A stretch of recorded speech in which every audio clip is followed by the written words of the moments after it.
ఈ వీడియోలో కోనార్క్ సూర్య దేవాలయం గురించి పూర్తిగా తెలుసుకుందాం. ఒడిశా రాష్ట్రంలో పూరి నుండి 35 కిలోమీటర్ల దూరంలో, భువనేశ్వర్ నుండి 65 కిలోమీటర్ల దూరంలో కోనార్క్ క్షేత్రం ఉంటుంది. ప్రపంచ ప్రసిద్ధి పొందిన కట్టడాల్లో కోనార్క్ సూర్య దేవాలయం చాలా ప్రసిద్ధమైనది. ఈ కోనార్క్ని అరక్ క్షేత్రం లేక పద్మక్షేత్రం అని కూడా అంటారు. ఇది ఒకప్పుడు మంచి ప్రాచుర్యంలో ఉన్న అద్భుతమైన కట్టడంగా ప్రసిద్ధి చెందింది. అయితే మధ్యలో కొన్నాళ్ళు ఇసుక దెబ్బలతో కప్పబడిపోయి తిరిగి గత శతాబ్దపు చివరి భాగంలో బయట ప్రపంచ వెలుగును చూసింది. పూరిని చక్రక్షేత్రమని, భువనేశ్వర్ని శంఖక్షేత్రమని, జైపూర్ని గదాక్షేత్రమని అంటారు. ఈ 4 క్షేత్రాలు శ్రీ మహావిష్ణువు తన 4 హస్తాలతో ధరించిన 4 ఆభరణాలని, అందువల్ల పద్మక్షేత్రమైన కోనార్క్ విష్ణుమూర్తి యొక్క అవతార ప్రదేశమని ఒడిశా రాష్ట్ర ప్రజలు విశ్వసిస్తారు. ఈ కోనార్క్ దేవాలయం సముద్ర తీరమున నిర్మించబడింది. ఈ ఆలయము నల్ల గ్రానైట్ రాళ్లతో 13వ శతాబ్దంలో నిర్మించబడినట్లు తెలుస్తుంది.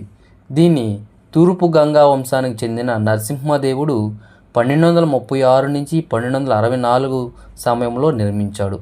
సూర్య భగవానుని రథం ఆకారంలో నిర్మించబడిన ఈ ఆలయం నగీషీలు చెక్కిన శిల్పాలతో, శ్రీమూర్తుల అద్భుత భంగిమలతో కూడిన హృదయానికి ఆకట్టుకునే విధంగా అలంకరించి ఉంటాయి.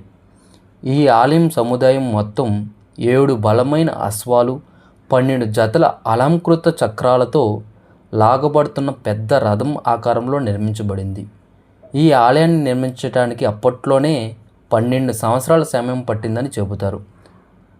సూర్య గమనానికి అనుగుణంగా ఈ ఆలయ నిర్మాణం జరగటం అద్భుతాల్లోకెల్లా అద్భుతంగా చెప్పబడింది. రథానికి 12 చక్రాలు, సంవత్సరానికి 12 మాసాలు, 12 రాసులు, వీటికి అనుగుణంగా సూర్యగమనం చాటి చెప్పే విధంగా ఈ ఆలయం నిర్మించబడింది. ఈ ఆలయం వెనక ఉన్న ఒక చరిత్రను తెలుసుకుందాం. శ్రీకృష్ణునికి జాంబవతికి ద్వారా కలిగిన కుమారుని పేరు సాంబుడు. ఇతను చాలా అందగాడు. తన అందమైన రూపం కారణంగా అతను చాలా గర్వంతో ఉండేవాడు. ఆ గర్వంతోనే ఒకసారి దేవఋషి అయిన నారద మహర్షిని అనుమానపరచగా, నారదుడు తెలివిగా సాంబుని అంతఃపుర స్త్రీలు స్నానం చేసే ప్రదేశానికి తీసుకెళ్ళాడు. అక్కడ కూడా సాంబుడు అశుభకరంగా మాట్లాడడం వల్ల ఈ విషయం తెలిసిన శ్రీకృష్ణ పరమాత్మ ఆగ్రహం చెంది సాంబుని కుష్టివాడైపోమని శపించాడు. అందుకు విచారించిన సాంబుడు నివారణోపాయం చెప్పమని కోరగా, శ్రీకృష్ణుడు చెప్పిన ప్రకారం సాంబుడు ఈ అరక్షేత్రానికి వచ్చి ఒక కుటీరం నిర్మించుకొని ఈ క్షేత్రంలో ప్రవహిస్తున్న చంద్రభాగా నదిలో నిత్యం స్నానం చేసి సూర్యుడిని ఆరాధిస్తూ తపస్సు చేస్తూ ఉండేవాడు. ఒక రోజున సాంబునికి ఆ నదీ నీటిలో సూర్యుని విగ్రహం ఒకటి దొరికింది. ఆ విగ్రహాన్ని తెచ్చి ప్రస్తుతం కోనార్క్ ఆలయంలో ఉన్న చోట ప్రతిష్ఠించి ప్రతిరోజు నిష్ఠగా పూజిస్తూ ఉండేవాడు. కొంతకాలానికి కుష్ఠవ్యాధి నుంచి విముక్తుడయ్యాడు.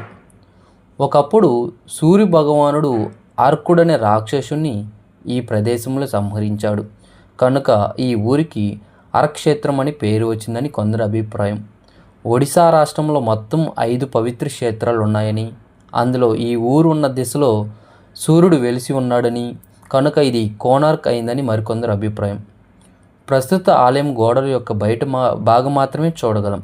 ఆలయం లోపలికి అంటే గర్భగుడిలోకి వెళ్ళే మార్గం పూర్తిగా మూసివేశారు.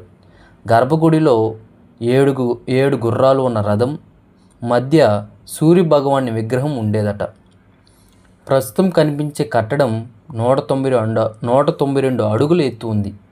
అయినా బయట భాగాన ఉండే శిల్పాలే మనల్ని ఆశ్చర్యంతో ముంచెత్తుతాయి. ఈ సూర్య దేవాలయంలో ఎన్నో విచిత్రాలు కలవు. దేవాలయము పైన పద్మము మరియు కలశము ఆకర్షణీయంగా చెక్కబడి ఉన్నాయి. ఖజురాహో మాదిరి ఇక్కడ కూడా శృంగార రసభరిత శిల్పాలు విశేషంగా కలవు. ఇక్కడ సముద్ర తీర ఇసుక బంగారు వర్ణం నుండి తీర ప్రాంతపు అందాలు చిందుతూ ఉల్లాసంగా కలిగిస్తుంది. కోనార్క్లో ప్రతి సంవత్సరం మాఘశుద్ధ దశమికి అంటే రథసప్తమికి గొప్ప ఉత్సవాలు జరుగుతాయి. ఈ ఉత్సవాలకు ప్రపంచ నలుమూల నుండి వేలాదిగా భక్తులు తరలి వస్తారు. ఇంతటితో కోనార్క్ సూర్య దేవాలయం గురించి తెలుసుకున్నాం. రేపు ఉజ్జయిని దేవాలయం గురించి మనం తెలుసుకుందాం. అందరికీ నమస్కారం. ఇలాంటి మరెన్నో దేవాలయాల గురించి తెలుసుకోవాలంటే మన హిందూ టెంపుల్స్ 108ని సబ్స్క్రైబ్ చేసుకోండి. చాలా పవిత్రమైన క్షేత్రాలను మన వీడియోలో చూసేయండి.